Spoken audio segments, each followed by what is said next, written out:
একটি ছোট শহরে আরিফ নামে এক ছেলে থাকতো। তার স্বপ্ন ছিল একদিন সে বড় কিছু করবে, সবাই তাকে চিনবে। কিন্তু সমস্যা ছিল একটাই, সে বারবার ব্যর্থ হচ্ছিল। একবার পরীক্ষায় ফেল, আবার প্রতিযোগিতায় হেরে যাওয়া, চারদিকে শুধু হতাশা। বন্ধুরা হাসতো, কেউ বলতো তোর দ্বারা কিছুই হবে না। এই কথাগুলো আরিফকে কষ্ট দিত, কিন্তু সে চুপ করে থাকতো।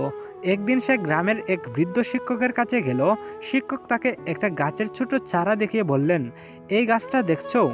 ঝড় বৃষ্টি রোদ সব কিছু সহ্য করে এটা বড় হয়ে, যদি এটা মাঝপথে হাল ছেড়ে দিত তাহলে কি আজ এত সুন্দর গাছ হতো? আরিফ সেই কথাটা মনে গেঁথে নিল। সেদিন থেকেই সে বদলে গেল। সে ব্যর্থতাকে ভয় না পেয়ে আরও বেশি চেষ্টা করতে লাগলো। প্রতিদিন একটু একটু করে নিজেকে উন্নত করলো।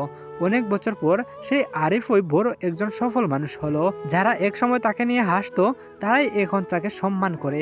এই গল্প থেকে একটি বিষয় শিখতে পারলাম, হাল ছেড়ে দিলে তুমি হেরে যাবে, কিন্তু চেষ্টা চালিয়ে গেলে একদিন ঠিকই জিতবে। বন্ধুরা, এরকম ভিডিও পেতে পেজটিকে ফলো করো। ধন্যবাদ।